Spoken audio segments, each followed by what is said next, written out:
ड्रामे की शुरुआत में हम एक मंचली लड़की को देखते हैं जिसका नेम शाओयी है। ये एक डिलीवरी गर्ल है जो फूड डिलीवर करने जा रही होती है। खुद से कहती है एक ऑर्डर डिलीवर हो गया, अब बस 3 और बाकी हैं।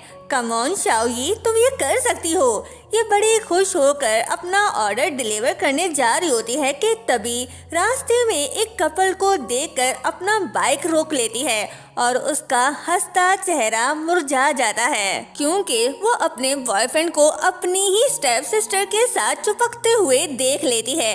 कहती है शाओयू, शू वोंग धोखेबाज, तुम दोनों ने मुझे धोखा दिया। इतनी बड़ी जलील हरकत, मेरे पीठ पीछे चक्कर चला रहे थे। गुस्सा फौरन उसके सर पर चढ़ जाता है। सोचती है कि सड़क पर ही उन्हें रंगे हाथों पकड़ लूंगी, लेकिन रोड क्रॉस करते हुए सामने से एक ट्रक आता है जिससे ये टकराने वाली होती है। उसे लगता है कि अब तो मौत पक्की है, लेकिन वक्त वहीं पर थम जाता है और ग्रैंडपा की दी हुई लॉकेट एक्टिव हो जाती है। सफेद रोशनी चमकती है और शाओयी अपनी छोटी इलेक्ट्रिक बाइक के साथ वहां से गायब हो जाती है। दूसरी तरफ हम बादशाह यांगी को देखते हैं जो भूख ना लगने की बीमारी की वजह से इंतहाई गुस्से में होता है। कई दिनों से इसे कुछ भी खाने का मन नहीं होता। मंत्री और दरबारी बिल्कुल लाचार हो चुके होते हैं। बादशाह भी इस बीमारी से तंग आकर सबसे कहता है हद हो गई, क्या पूरे मुल्क में एक भी ऐसा बंदा नहीं जो मेरे भूख के इलाज को ठीक कर सके। सुन लो सब, अगर 3 दिन के अंदर तुम लोगों ने मेरे मिजाज के मुताबिक कोई बेहतरीन शेफ ढूंढ कर नहीं ले आए तो तुम सबको उम्र कैद की सजा दी जाएगी। ये सुन सभी लोग घुटनों के बल बैठकर रहम की भीख मांगने लगते हैं, लेकिन तभी शाओयी अपनी इलेक्ट्रिक बाइक के साथ महल में एंटर हो जाती है जो टाइम ट्रैवल करके सीधा 5000 साल पीछे अटकी है। खुद से कहती है ओ तेरी, बच गई, शुक्र है जान बची। लेकिन तभी वो लोगों को देखकर थोड़ी हैरान हो जाती है। शाओयी को लगता है कि वो गलती से किसी ड्रामा या फिल्म की शूटिंग में आ गई है, इसलिए बिल्कुल सीरियस नहीं लेती। वो फूड डिलीवरी बैग से खाना निकालती है और बादशाह से कहती है ऑर्डर रिसीव करके साइन कर दे। ये देख मंत्री हुयांग उसे कातिल समझ बैठता है और फौरन सिपाहियों को हुक्म देता है हमला हुआ है, बादशाह सलामत की हिफाजत करो, इस औरत को घेर लो। सैनिक तलवार से उसे चारों तरफ से घेर लेते हैं तो शाओयी कहती है अरे भाई, मैं डिलीवरी गर्ल हूँ, खाना डिलीवर करने आई हूँ, कोई एक्स्ट्रा या साइड एक्ट्रेस नहीं हूँ जो तुम लोग मुझे शूटिंग में घुसा रहे हो। हुयांग कहता है बदतमीज औरत, बादशाह के सामने खड़ी हो और झुककर सलाम तक नहीं किया।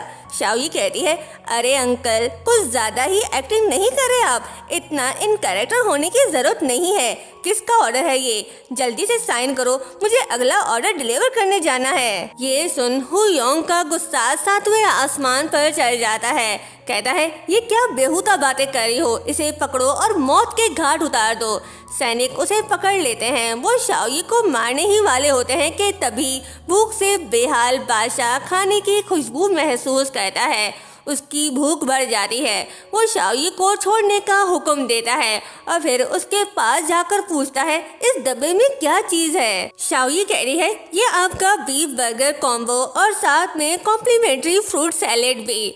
बादशाह को उसकी बात समझ नहीं आती, लेकिन उसे यकीन हो जाता है कि ये जरूर कोई खाने की चीज है। वो बैग ले लेता है और तुरंत खाना शुरू करने वाला होता है, मगर हुयांग फिर भी उसे बागी समझता है।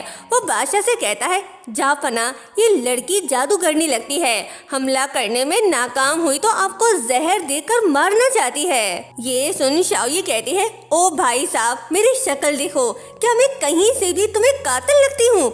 मैं बस एक मामूली सी डिलीवरी वाली हूँ, आप लोग तो एक्टिंग में पागल हो गए हो, क्या कातिल कातिल लगा रखा है।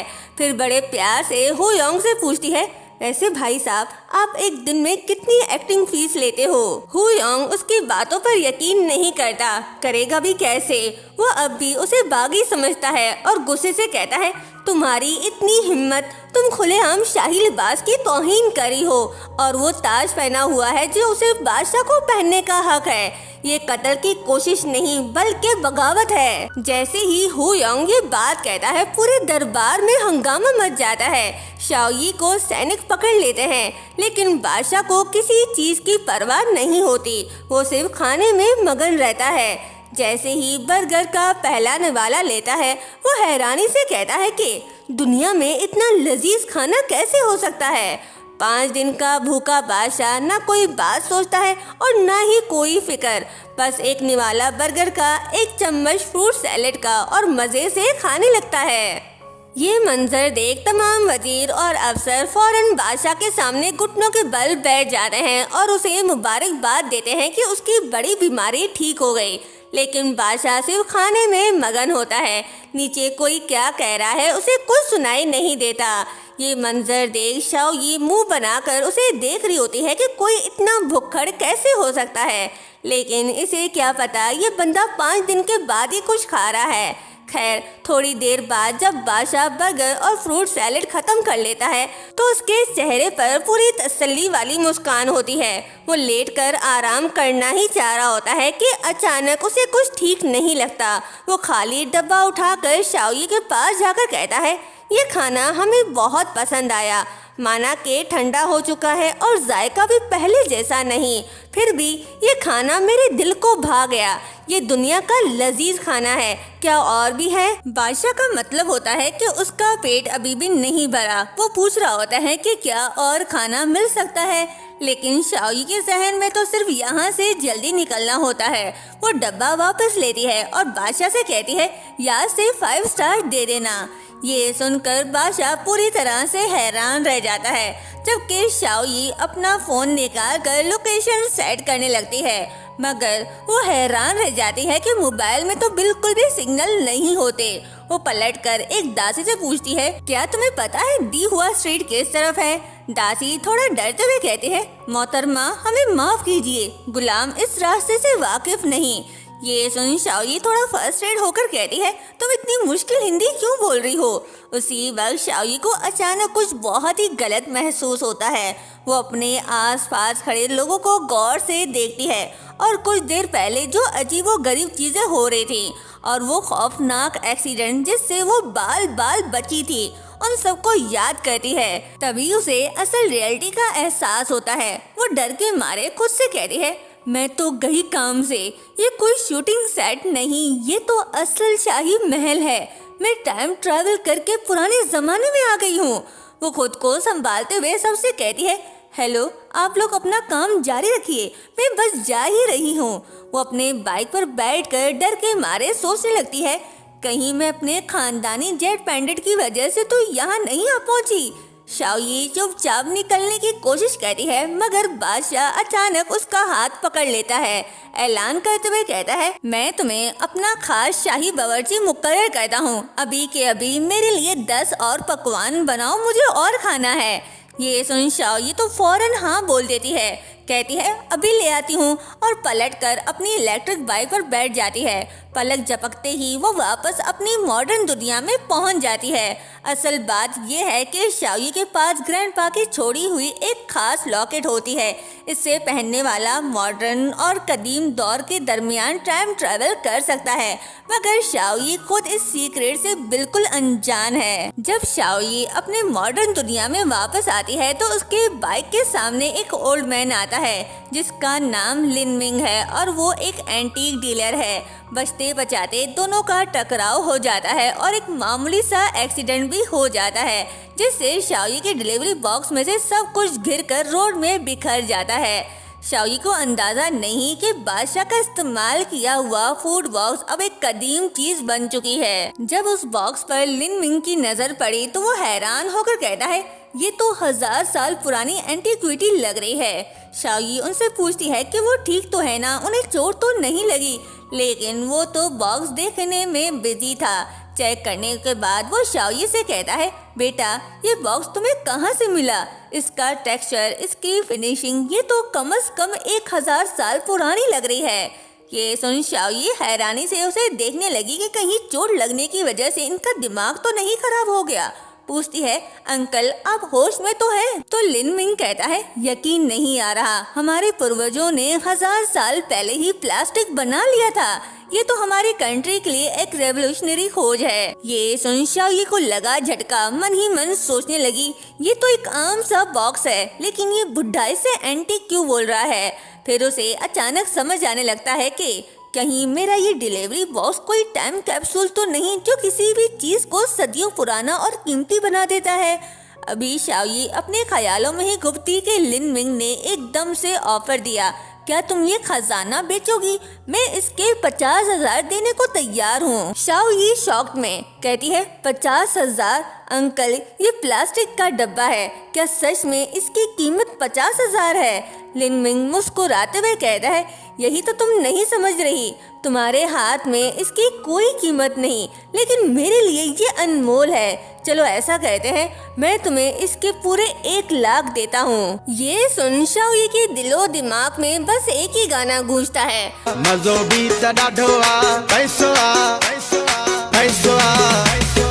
वो बिना सोचे समझे वो डब्बा बेच देती है। वो ऐसा क्यों न करती?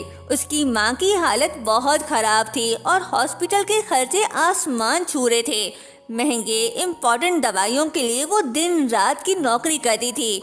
वहीं उसकी सौतेली बहन एहसान फरामोश ने हद कर दी। उसने घर बेच दिया और सारे पैसे लेकर फरार हो गई। बेचारी माँ अपनी बेटी पर बोझ नहीं बनना चाहती थी और इलाज छोड़ने का सोच रही थी, लेकिन अपनी माँ का हौसला बढ़ाने के लिए शाओ ने झूठ बोल दिया कि उसके पास पैसे कमाने का एक बहुत बड़ा जरिया है और कहा, माँ आप परेशान ना हो, मैं हॉस्पिटल के सारे खर्चे उठा लूंगी, बस आप अपनी हेल्थ पर ध्यान दें और आराम से खाना खाएं। फिर क्या, शाओ ने ढेर सारा खाना, पोर्टेबल बैटरी और एक माइक्रोवेव खरीदा और शुरू किया एंशिएंट टाइम में डिलीवरी देने का अपना अनोखा काम। सोचने लगी, माँ के लंग्स की बीमारी और हॉस्पिटल के इतने सारे बिल्स, ये 1 लाख तो बहुत ही कम है, और मेरा ये पुराना जेट पैंडेट, बस आज मेरी लाज रख लेना और मुझे सही सलामत ट्रैवल करवा देना। बस दुआ है कि मेरा ये टाइम ट्रैवल प्लान कामयाब हो जाए। फिर ये बैग में बैठकर सवार हो गई। एक तेज रोशनी चमकी और शाओ सीधा बादशाह यांगी के सामने नाज़िल हो गई। बेचारे बादशाह ने 3 दिन से कुछ नहीं खाया था, भूख के मारे बुरा हाल था और पैरों में जान तक नहीं थी। जैसे ही उसकी नज़र शाओ पे पड़ी तो उनकी खुशी का ठिकाना ही नहीं रहा। वो शाओ के पास आया और उसका हाथ पकड़कर कहने लगा, आखिरकार तुम आ ही गई। पिछले 3 दिन से मेरे पेट में एक दाना तक नहीं गया। बताओ आज कौन सा लजीज खाना ले आई हो मेरे लिए। बादशाह के इतने कहते ही शाओ ने ढेर सारा खाना उनकी झोली में डाल दिया। फिर उसने अपना माइक्रोवेव बाहर निकाला और उसके कारनामे समझाना शुरू किए। कहा, आज मैं आपके लिए एक कमाल की चीज लेकर आई हूँ। पिछली बार आपने कहा था कि खाना ठंडा हो जाए तो मज़ा किरकिरा हो जाता है, इसलिए मैं खास आपके लिए माइक्रोवेव लेकर आई हूँ। अब जब भी खाना ठंडा हो बस इसमें रख देना और डिंग, खाना बिल्कुल ऐसा हो जाएगा जैसे अभी के अभी चूल्हे से उतरा हो, एकदम फ्रेश और गर्म हो जाएगा। बादशाह हैरानी से कहता है, हैं ऐसी भी कोई चीज होती है क्या? लेकिन वहीं खड़े मंत्री हु योंग को लगा कि ये लोहे का डब्बा कोई खतरनाक चीज है। उसने बादशाह को होशियार किया कि इसके पास मत जाए और कहने लगा, ये अजीब से लोहे का डब्बा, मुझे तो ये काला जादू लग रहा है, आप इससे दूर रहे और इस लड़की पर यकीन मत कीजिए। मगर शाओ ने बिना परवाह किए बैटरी निकाली, बिजली का इंतजाम किया और नूडल्स गर्म करने के लिए अंदर रख दिया। सारे दरबारी हैरत से फुसफुसाने लगे। अभी उनकी बात खत्म भी नहीं हुई थी कि डिंग, माइक्रोवेव से एक आवाज आई और सबके सब डर के मारे उछल पड़े। हु योंग बादशाह को प्रोटेक्ट करने लगा, लेकिन यांगी को कोई डर ही नहीं, वो उसे खुद से दूर करता है। शाओ कहती है, बस 2 मिनट बादशाह सलामत, उसके बाद आप इस लाजवाब खाने का लुत्फ उठाइएगा। हु योंग हैरानी से कहने लगा, या खुदा, ये चीज तो वाकई जादुई है, ऐसा करिश्मा तो पहले कभी नहीं देखा। तभी माइक्रोवेव से फिर से आवाज आई और सब डर गए। यांगी कहने लगा, ये तो आवाज भी निकालता है। शाओयी ने खाना निकाला और बादशाह को देते हुए कहा, ये लीजिए बादशाह सलामत आपका लंच, ये है मेरा स्पेशल खाना। एक बार खाएंगे तो दूसरी प्लेट खुद मांगेंगे। ये रहा आपका चम्मच, खाना शुरू कीजिए। बादशाह से अब सब्र नहीं हो रहा था। उसने चम्मच उठाया और बिना रुके खाने पर टूट पड़ा। उफ, क्या लाजवाब खुशबू है, वाकई ये तो असली जायका है। बादशाह यांगी इतना खुश हुआ कि उसने सबको इनाम देने का ऐलान कर दिया।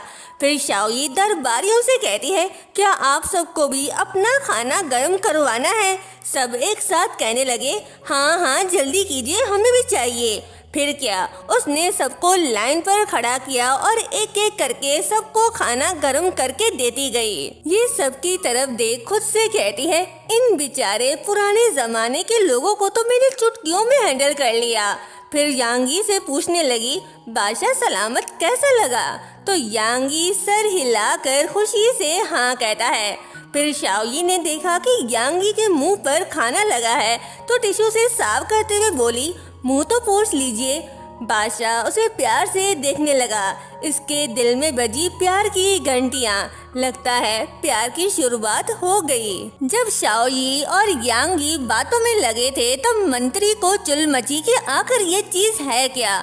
उसने एक एग उठाया और माइक्रोवेव के अंदर रख दिया और मन ही मन खुश होके कहने लगा, देखो तो सही, क्या ये छोटी सी चीज सच में इतनी जादुई है। और फिर एक जोरदार धमाका हुआ और वो बेचारा मंत्री एकदम कोयला बन गया। उसकी हालत देख सभी लोग हंसने लगे। शाओयी कहने लगी, मुझे पता था इस माइक्रोवेव के चक्कर में आपका बुरा हाल ही होने वाला है। बादशाह को मजेदार खाना खिलाने के बाद शाओयी ने अपना खराब माइक्रोवेव उठाया और निकलने की तैयारी करने लगी। तभी यांगी ने उसे रोका और कहा, क्या ये चीज यहाँ रह सकती है? हमें ये चाहिए। तो शाओयी ने कहा, बादशाह सलामत, ये तो अब खराब हो गया है, फिक्र मत कीजिए। अगली बार जब मैं आऊंगी तो आपके लिए एक नया माइक्रोवेव लेकर आऊंगी और साथ बैटरी भी। और बाइक पर बैठकर बादशाह को बड़े प्यार से बाय बोलने लगी। यांगी भी उसे उसके ही स्टाइल में बाय बोलने लगा। एक बार फिर रोशनी चमकी और शाओयी वापस प्रेजेंट डे में लौट आई। मगर उसे खबर नहीं थी कि जहां वो पहुंची है वहां एंटीक एक्सपर्ट और मीडिया के लोग पहले से ही उसका इंतजार कर रहे हैं। एंटीक एक्सपर्ट लिन मिंग, जो पहले भी शाओयी से डिस्पोजेबल बॉक्स महंगी कीमत पर खरीद चुका था, इस बार भी वो किसी कीमती खजाने की उम्मीद में उससे कहता है, बेटा और क्या नया खजाना ले आई हो, जल्दी दिखाओ, सब देखने के लिए बेताब है। शाओयी कुछ बोले बिना बाइक से उतरी और बड़ी खुशी से सबको दिखाने लगी। जैसे ही उसने अपना बॉक्स खोला सब दंग रह गए।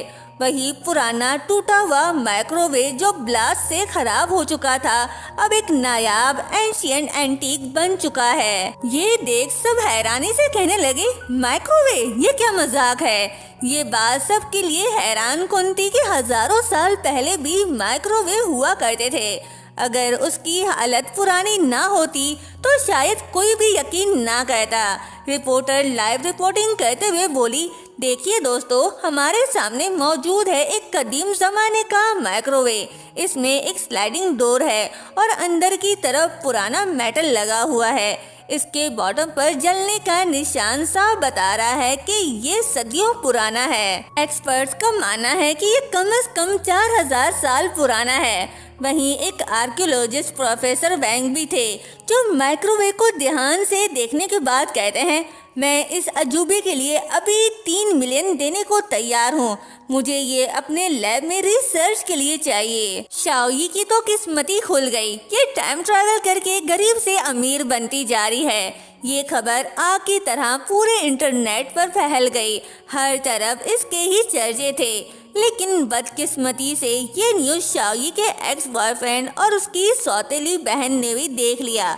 वो अपनी सैया से बोली, शू वोंग, मुझे वो 3 मिलियन हर हाल में चाहिए, उससे लो और मुझे दो।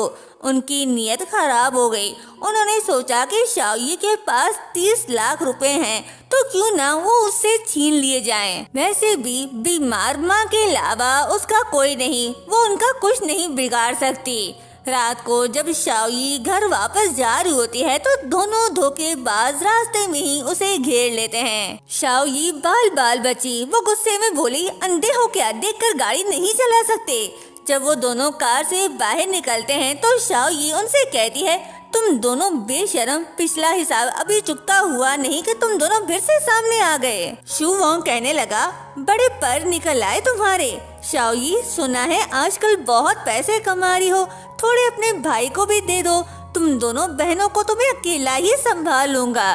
तो शाओई कहती है, पूरे दिन एक्टिंग ही करते रहोगे, थकते नहीं क्या? तुम्हें क्या लगा मैं शाओयू जैसी बेवकूफ हूँ? शाओयू को लगी मिर्ची, लेकिन अभी गुस्सा करने का समय नहीं, प्यार से बात करके पैसे लेना है। कहने लगी, मेरी प्यारी बहन, बस वो पैसे मेरे हवाले कर दो, मैं तुम्हें कोई नुकसान नहीं पहुंचाऊंगी। तो शाओई कहती है, तुम्हें अवार्ड मिलना चाहिए इतनी अच्छी एक्टिंग के लिए, वो पैसे माँ के इलाज के लिए हैं। शाओयू बेशर्मी से कहती है, वो बुढ़ी, उसका जिंदा रहना तो वैसे ही बोझ है, जितनी जल्दी मर जाए उतना ही अच्छा है, मैं तो तुम्हारे भले के लिए ही कह रही हूँ। शाओई कह रही है, माँ को तो तुम्हें कभी पनाह देना ही नहीं चाहिए था, और वो पैसे माँ के जान बचाने के लिए हैं। तुम जैसे एहसान फरामोश लोगों को तो मैं एक फूटी कौड़ी भी ना दूं। ये बोलकर वो जाने लगी। धोखेबाज आशिक फिर से पैसे मांगने लगा। उसने धमकी दी कि अगर पैसे नहीं दिए तो वो उसकी माँ को तकलीफ पहुंचाएगा। शाओई उसकी धमकी से डरती नहीं और वहाँ से जाने लगती है तो बेवफा आशिक कार से उसका पीछा करने लगा। लालची बहन कार से चिल्लाते हुए बोली, शाओई, तुम्हें क्या लगता है तुम्हारा ये 2 पहिए वाला बाइक हमारे 4 पहिए वाले कार से जीत जाएगा? पैसे दो वरना मैं तुम्हें कुचल दूंगी। जब उनकी लालच हद से बढ़ गई और धमकियों से भी बात ना बनी तो उन्होंने शाओई पर कार चढ़ाने की कोशिश की, मगर सही वक्त पर शाओई का लॉकेट चमका और वो दोबारा टाइम ट्रेवल कर गई। दोनों धोखेबाज हैरान कि शाओई अचानक कहाँ गायब हो गई। वहीं यांगी अपने स्टडी रूम में सुकून से बैठा था कि अचानक उसे किसी लड़की की चीखें सुनाई दी। उसने सर उठाकर देखा तो कोई नहीं था, मगर वो समझ गया था कि डिलीवरी गर्ल आने वाली है और वो तैयार हो गया। शाओई सीधा बादशाह की बाहों में आ गिरी।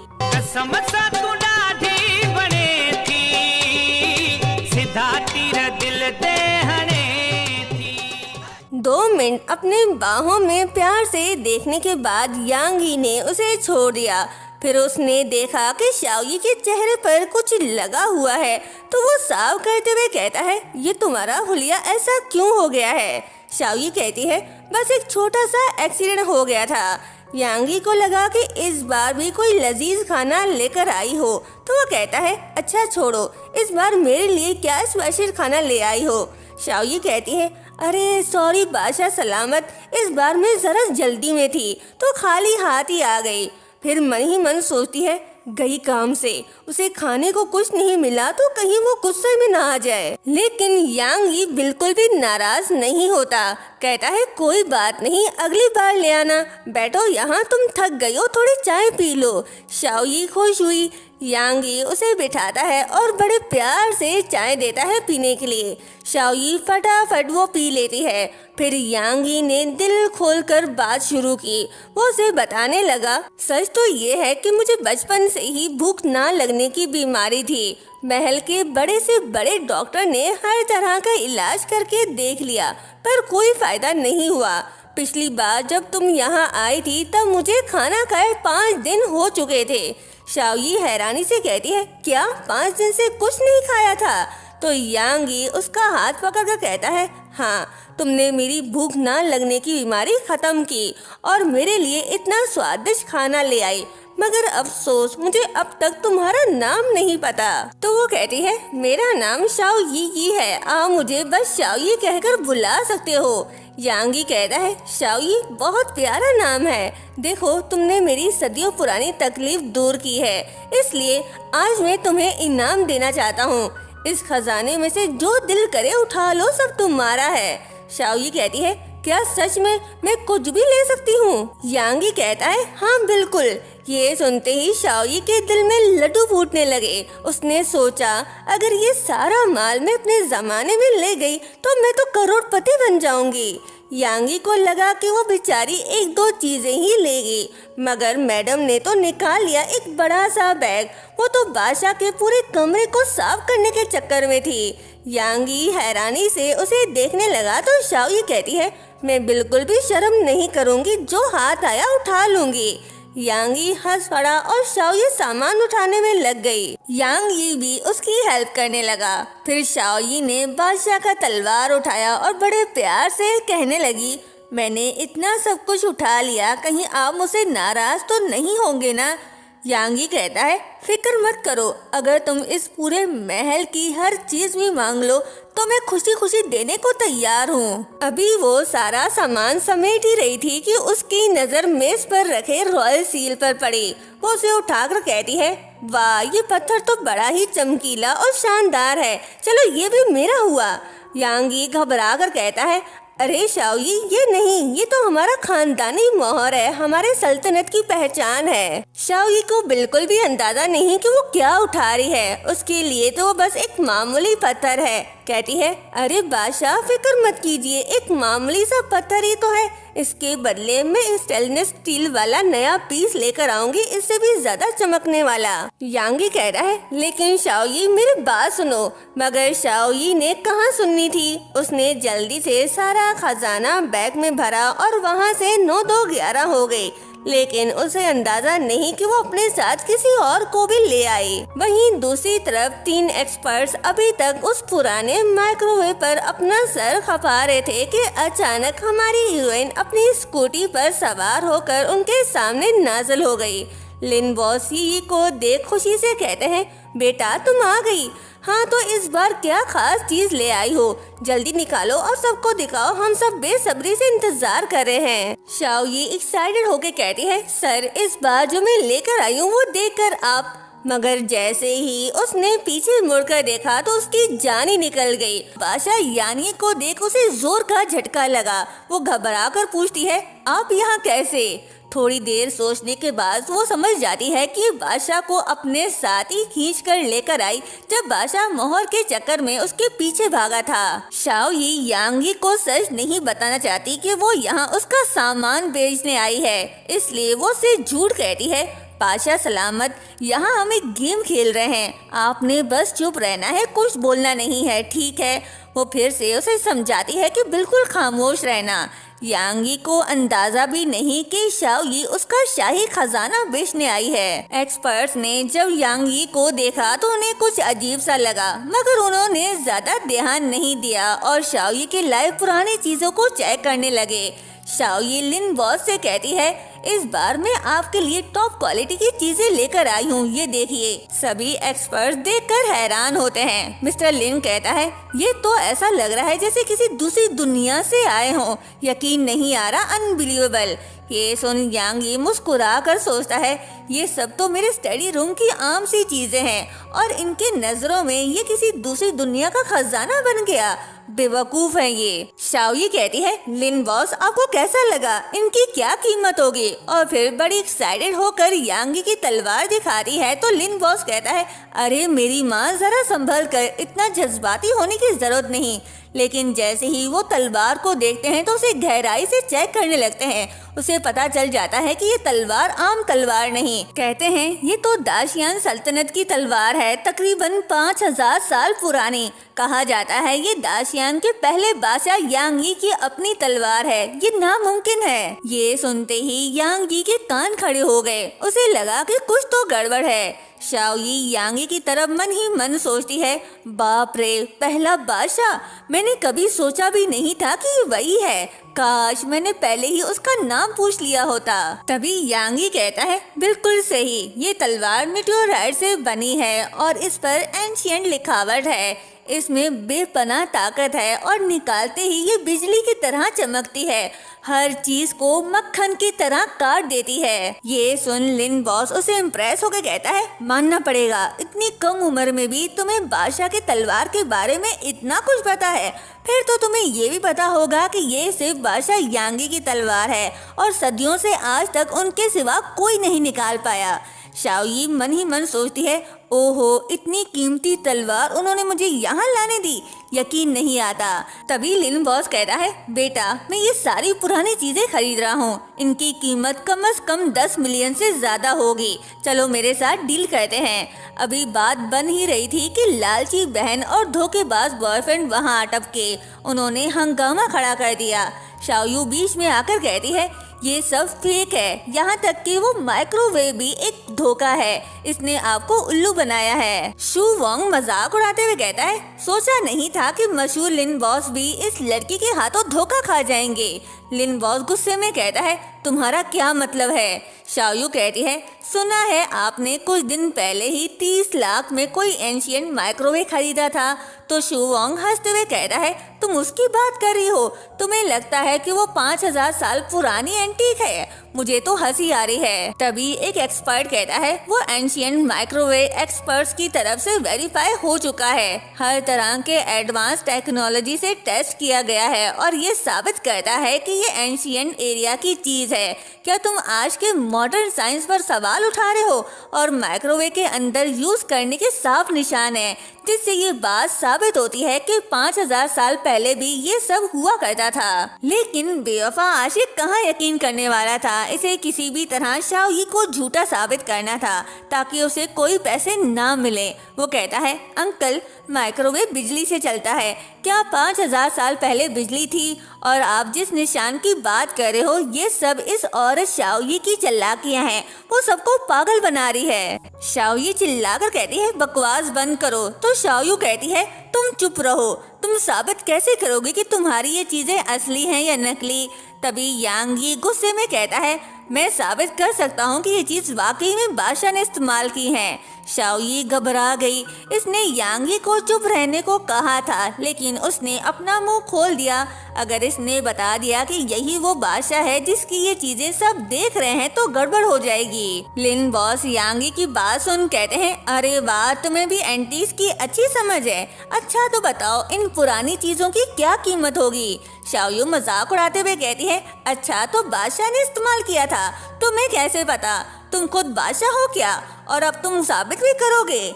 यांगी की बर्दाश्त जवाब दे गई, कहता है, ये माइक्रोवेव नकली नहीं है, इसे हमने खुद इस्तेमाल किया है। शाओयू हंसते हुए बोली, बड़ा आया बादशाह बनने वाला, तुम्हें क्या पता? तो यांगी कहता है, मैं ही बादशाह यांगी हूँ। ये सुन शाओयी तो घबरा गई। शू वोंग कहने लगा, ओ भाई क्या एक्टिंग कर रहे हो? क्या फिल्म सिटी से भाग कर आए हो? अरे वाह, ये प्रॉप तो बड़ा ही जबरदस्त है, पर तुम्हारी एक्टिंग तो अभी भी स्क्रिप्ट से बाहर नहीं आई। शक्ल देख अपनी और ये फेक मेडल निकाल। शू वोंग ने बादशाह के कमर से बंधा हुआ ड्रैगन कमांड मेडालियन छीन लिया। बादशाह यांगी गुस्से में कहता है, अरे ये हमारा मेडल है, हमारे हवाले करो। शू वोंग उसे नहीं देता, फेंक देता है, लेकिन तभी एक एक्सपर्ट ने लपक कर उसे उठाया और उनकी आंखें खुली की खुली रह गईं। कहने लगा, ये तो ड्रैगन कमांड टोकन है, सॉलिड ब्रॉन्ज से बना, जिस पर उड़ता हुआ ड्रैगन है। अगर ये रियल है तो इसका मतलब ये शख्स वाकई में बादशाह है। शू वोंग हंसते हुए कहता है, क्या रियल क्या फेक, ये चीजें ऑनलाइन कुछ पैसों में मिल जाती हैं। तुम जैसे एक्सपर्ट भी इन झूठी बातों पर यकीन कर लेते हो। लिन बॉस कहता है, नहीं, इसकी मजीद जांच जरूरी है। छोटे मियाँ, तुम जाओ और एडवांस मशीन से इसकी असलियत चेक करके आओ। दोनों एक्सपर्ट्स मशीन से चेक करने लगे। लिन बॉस यांगी को देख खुद से कहते हैं, क्या वो सच में बादशाह है? ये तो नामुमकिन है। सब लोग रिजल्ट का इंतजार कर रहे होते हैं, मगर उन लालचियों को सब्र कहाँ थी। शाओयू कहती है, तुम बादशाह हो ना, तो फिर देखो मैं तुम्हारी इन सब चीजों को चकनाचूर कर दूंगी। देखती हूँ तुम मेरा क्या बिगाड़ लोगे। वो हर एक कीमती चीज तोड़ने लगी ताकि शाओयी को पैसे ना मिल सके। सब उन्हें रोकने की कोशिश कर रहे हैं, लेकिन उन्हें क्या परवाह, उन्हें बस अपना मकसद पूरा करना है। यांगी गुस्से में आ जाता है तो शू वोंग मजाक उड़ाते हुए कहता है, ओहो तुम तो बहुत गुस्से में हो, सच में बादशाह समझ लिया है कि खुद को? अगर तू बादशाह है तो मैं तेरा बाप हूँ। ये सुन बादशाह यांगी का खून खौल उठा। उसने एक जोरदार थप्पड़ दे मारा और वो सीधा जमीन पर जा गिरा। यांगी खतरनाक अंदाज में कहता है, हमारी सल्तनत की तौहीन, हमें नजरअंदाज करने की जुर्रत। इस गुस्ताखी की सजा सिर्फ इसकी मौत नहीं बल्कि पूरे खानदान को सूली पर लटकाया जाएगा। शू वोंग गुस्से में आ गया। ये अपने बंदों को बुलाता है क्योंकि खुद तो इसे लड़ नहीं सकता। शाओयी यांगी को प्रोटेक्ट करते हुए कहती है, तुम लोग क्या कर रहे हो? शू वोंग गुस्से में कहता है, क्या कर रहे हैं? अभी पता चल जाएगा। फिर अपने बंदों से कहता है, इन दोनों को जान से मार दो। ठीक उसी वक्त रिजल्ट आ गया। वो टोकन 5000 साल पुराना और 100% रियल था। पूरे लैब में सन्नाटा छा गया। एक्सपर्ट कहता है, ये रियल है, वो वाकई बादशाह यांगी है। दूसरी तरफ जैसे ही शू वोंग के लोग उन्हें मारने के लिए आगे बढ़ते हैं तो यांगी शाओयी को प्रोटेक्ट करते हुए गुस्से में तलवार का हैंडल पकड़ता है। उन्होंने जैसे ही तलवार खींची, एक बिजली सी कड़की। 5000 साल में पहली बार किसी ने उस तलवार को म्यान से बाहर निकाला था। शाओयी यांगी को देख फिदा हो गई। लिन बॉस हैरानी से कहता है, उसने शाओयान की तलवार बाहर निकाली। ये तलवार सिर्फ वही निकाल सकता है जिसमें वो काबिलियत है। शू वोंग डर के कहता है, ये कैसे हो सकता है? यांगी गुस्से में कहता है, जिसने मेरी मलिका शाओयी को हाथ लगाने की जुर्रत की वो अपनी जान से जाएगा। तभी एक्सपर्ट मिस्टर फैंग भागते हुए आते हैं और सबको बताते हैं, ड्रैगन एमुलेट असली है, ये वही बादशाह है, मुझे पहले ही पता था। ये सुन शाओयी खुश हुई लेकिन धोखेबाज नहीं। वो मिस्टर फैंग के हाथों से एमुलेट छीन कर कहते हैं, नहीं, इसने जरूर नेशनल म्यूजियम से ये पुरानी चीज चुराई होगी। शाओयी गुस्से में कहती है, तुम्हारा दिमाग खराब हो गया है क्या? मेरी चीज मुझे वापस करो।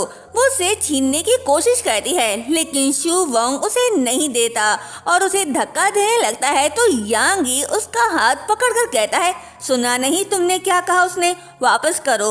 वो उसका हाथ इतना कसकर पकड़ता है कि बेचारा दर्द के मारे एमुलेट छोड़ देता है, जो शाओयी फौरन उठा लेती है और यांगी को लौटा देती है। तभी मिस्टर फैंग यांगी की तरफ हैरानी से देख कहते हैं, ड्रैगन एमुलेट असली है तो बेटा तुम कौन हो? यांगी कुछ बोलता कि तभी शाओयी बीच में बोल पड़ती है, क्या असली? चाइना के म्यूजियम ने अभी ग्लोबल वांटेड नोटिफिकेशन जारी किया है।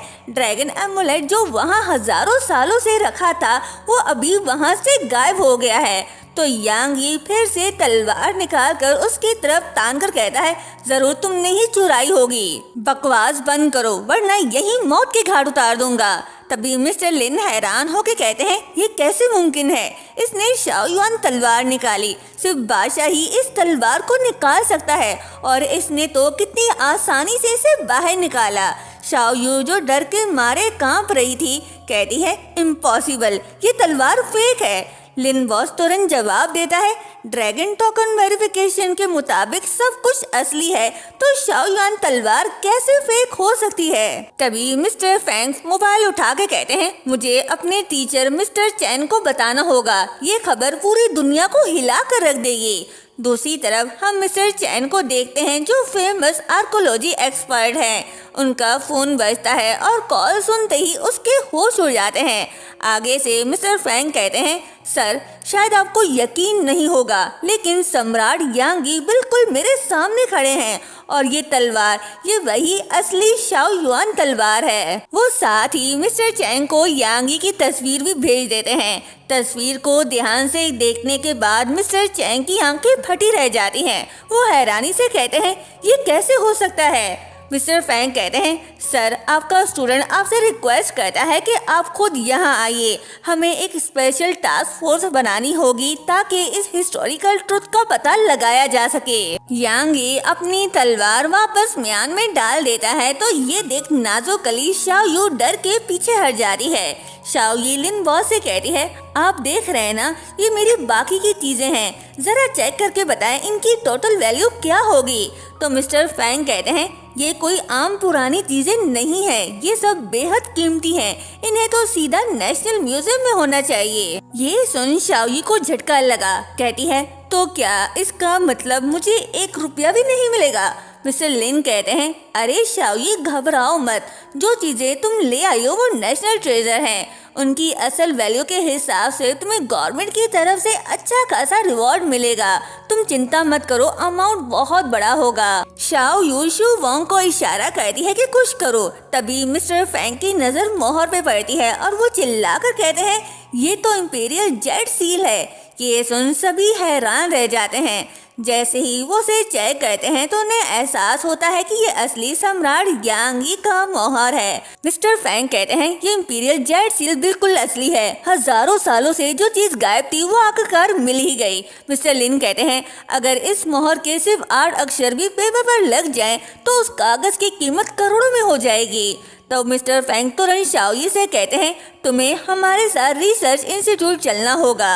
तभी वहाँ मिस्टर चैन आते हैं। वो अपने साथ 2 और बड़े आर्कोलॉजी एक्सपर्ट मिस्टर हु और मिस्टर ली को भी साथ लेकर आए हैं। अंदर आते ही मिस्टर चैन कहते हैं सम्राट कहाँ है, मुझे उनसे मिलना है। फिर मिस्टर फैंग से कहते हैं मैंने वो वीडियो देखी, शाओ युआन तलवार, ड्रैगन टोकन और सम्राट की फोटो हमने बार बार मैच किया, सब कुछ 100% सही है। मिस्टर हु कहते हैं फैंग तुम कह रहे हो कि सम्राट टाइम ट्रेवल करके आए हैं, ये कोई मजाक नहीं है। मिस्टर ली कहते हैं टाइम ट्रेवल आज तक कभी प्रूफ नहीं हुआ। अगर हमारे देश में सच में कोई टाइम ट्रेवलर आया है तो ये पूरी दुनिया के लिए एक बहुत बड़ा रेवोल्यूशन होगा। पूरी साइंस की दुनिया बदल जाएगी। ये सुन शाओई मन ही मन सोचती है फंस गई, कहीं ये लोग सच में बादशाह को वापस ले जाकर उन पर एक्सपेरिमेंट न करने लग जाएं। और यहीं पर ये पार्ट एंड होता है। क्या सबको पता चल जाएगा कि यांगी सच में एक बादशाह है? अगर हाँ तो उसके साथ क्या होगा, या फिर शाओई उसे सबसे बचा कर ले जाएगी? नेक्स्ट पार्ट देखने के लिए चैनल को सब्सक्राइब और वीडियो को लाइक शेयर करना मत भूलिएगा। Thank you so much.